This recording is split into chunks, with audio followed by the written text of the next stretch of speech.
बदलापूरच्या शिरगाव परिसरात नरेश भगत आणि सुशांत नावाचे दोघे मित्र राहतात. दोघांच्या मैत्रीत कधीही खंड पडला नाही. दोघेही शेजारी राहतात, त्यामुळे कामावर जाताना देखील दोघेही एकाच वेळी जायचे. दोघांची लग्न झालेली नव्हती, त्यामुळे भविष्यातील बायकोबद्दल दोघांच्याही मनात विषय यायचा. पण ज्यावेळी लग्न होईल त्यावेळी दोघांचीही बायको सुंदर असेल असे बोलले जायचे. कामाच्या ठिकाणी देखील दोघांनी कधी वेगळे असल्याचं वाटू दिलं नाही. आणि जेव्हा घरात जेवणाची अडचण निर्माण होऊ लागली त्यावेळी नरेश याने लग्न करण्याचा निर्णय घेतला. काही दिवसातच नरेशाचे लग्न झाले आणि बायको सुंदर होती. नरेशाचे लग्न झाले तरी त्याने सुशांत बरोबर मैत्रीत कधीच खंड पडू दिला नाही. त्यांची मैत्री असल्यामुळे सुशांत हा पहिल्यापासूनच घरी यायचा. त्यामुळे लग्न झाल्यानंतर देखील सुशांत यांनी घरी जाणे येणे सुरूच ठेवले.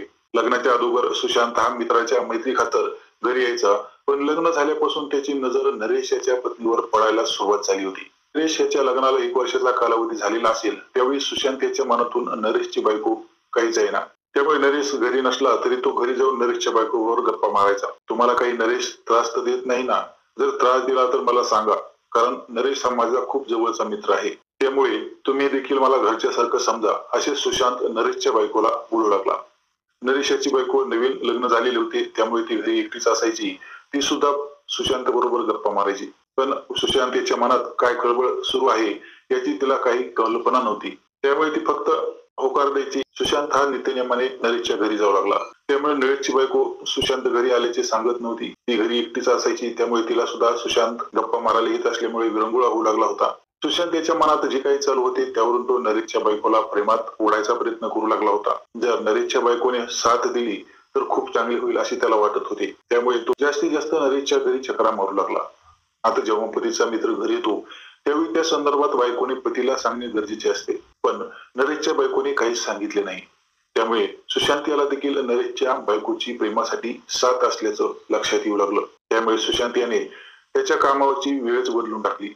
कामाची वेळ नरेश आणि सुशांत यांची बदलली असली तरी दोघांच्या भेटी या सुट्टी दिवशी होऊ लागल्या. सुट्टीच्या दिवशी दोघेही पार्टी करून आठवडाभराच्या गप्पा मारायचे. मात्र सुशांत याने कधीही गप्पा मारत असताना घरी जात असल्याचं नरेश याला सांगितलं नाही. आता जी पार्टी बाहेर होत होती ती पार्टी आता नरेशच्या घरी होऊ लागली.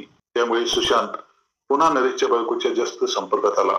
आता हे सर्व चालू होते त्या संदर्भात नरेशाला देखील कधीही सुशांत काही सांगत नव्हता आणि त्या संदर्भात नरेशची बायको सुद्धा त्याला काही सांगत नव्हती. सुशांत हा त्याच्या पाठीमागे काय करतो याची त्याला कल्पना होणे गरजेचे होतं, परंतु ते सर्व काही लपून चालू होतं. इकडे सुशांत याच्या नरेशच्या घराकडे फेऱ्या वाढल्या होत्या.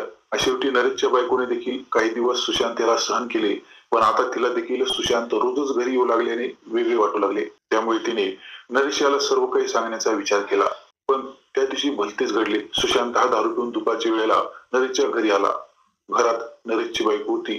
रोजच सुशांत येतो, त्यामुळे नरेशच्या बायकोने दार उघडले आणि सुशांत घरात शिरला. त्याची अवस्था पाहून नरेशच्या बायकोला टेन्शन आले, कारण आजपर्यंत सुशांत हा दारू पिऊन घरी कधी आला नव्हता.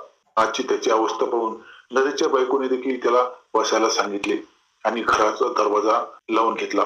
सुशांत याने आज जे काही मनात आहे ते सर्व बोलायचे असे ठरविले होते. त्यानुसार तो नरेशच्या बायकोला बोलत होता. अतिशय तोंड भरून सुशांत नरेशच्या बायकोचे कौतुक करत होता. रोजच सुशांत कौतुक करतो म्हणून नरेशच्या बायकोने एवढे काही लक्ष दिले नाही. पण जेव्हा सुशांत याच्या तोंडातून प्रेमाची भाषा येऊ लागली त्यावेळी नरेशची बायको हैराण झाली. काही वेळातच ती सुशांत याला घराच्या बाहेर जाण्यासाठी उठवणार तोच सुशांत हा त्याच्यावर तुटून पडला. मागचा पुढचा विचार न करता त्याने नरेशच्या बायको बरोबर शरीर संबंध केले आणि जे काही चालू होते त्यामुळे नरेशच्या बायकोच्या मनात एक प्रकारची भीती निर्माण झाली आणि याच वेळी सुशांत याने तिला धमकी दिली, जर हे कोणाला सांगितले अथवा नरेशला सांगितले तर तुला आणि नरेश याला संपून टाकीन. आणि सर्व कार्यक्रम ओळखून सुशांत घरातून बाहेर पडला. आता जे काही झाले होते त्याबद्दल नरेशच्या बायकोने नरेशला सांगणे गरजेचे होते, परंतु तिने एक शब्दही नरेशला याला सांगितला नाही. 1-2 दिवसांचा कालावधी निघून गेल्यानंतर सुशांत पुन्हा नरेशच्या घरी आला आणि पुन्हा शरीर संबंधासाठी दबाव टाकू लागला. आता नरेशच्या पत्नीने देखील त्याला साथ दिली. जर आपण विरोध करावा तर दोघांच्याही जीवाला धोका होईल, त्यामुळे ती सहन करत गेली. जवळपास 3 ते 4 महिने सुशांत हा नरेशच्या बायकोवर तुटून पडत होता. 2-3 दिवसाला येणारा सुशांत आता रोजच चक्रा मारू लागला. त्यामुळे आजूबाजूचे शेजारी देखील संशय वृत्तीने पाहू लागले. तेव्हा नरेशच्या बायकोने देखील सुशांत याच्या बाबतीत नरेशला सांगितले. नरेशच्या कानावर सुशांत याच्या करामती पडल्या त्यावेळी त्याची तळपायाची आग मस्तकात गेली आणि ज्या मित्रावर आपण जीवापाड विश्वास ठेवला त्यानेच अशा प्रकारे डोळ्याच्या पाठीमागे कारनामे सुरू केले याचा प्रचंड राग नरेश याच्या मनात भरला होता. जो काही प्रकार झाला होता त्याला त्याची बायको ही तेवढी जिम्मेदार होती. तिने जर सुरुवातीलाच याबद्दल सांगितले असते तर हा प्रसंग आला नसता. नरेश आणि बायकोला देखील झापायला सुरुवात केली, पण आता वेळ निघून गेली होती. त्यामुळे नरेश याने सुशांत याला पार्टी करायची आहे असे म्हणून घरी बोलावून घेतले. सुशांत याने जे काही केले होते त्याची काहीच माहिती नसल्याचं नाटक नरेश यात करत होता. सुशांत जेव्हा घरी आला तेव्हा रात्रीची वेळ झालेली होती. दोघांनी मनसोक्त दारूचा आस्वाद घेतला आणि त्यामुळे नरेश हा मूळ मुद्द्यावर आला. मी तुझ्यावर एवढा विश्वास ठेवला आणि तू माझ्या बायको बरोबर जे काही केले त्याची मला माहिती झाली आहे.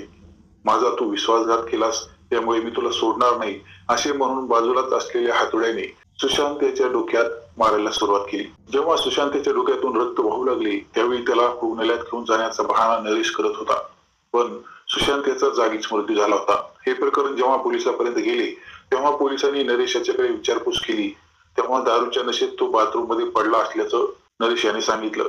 परंतु जेव्हा पीएम रिपोर्ट आला तेव्हा सर्व काही भांडाफोड झाला. नरेशला अटक करण्यात आली आणि त्यानंतर पोलिसांनी त्याच्याकडे ज्यावेळी चौकशी केली त्यावेळी त्याने संपूर्ण घटनाक्रम सांगितला. ज्या मित्रावर विश्वास ठेवला होता त्यानेच घात केल्याने खून केल्याची नरेश यांनी कबुली दिली.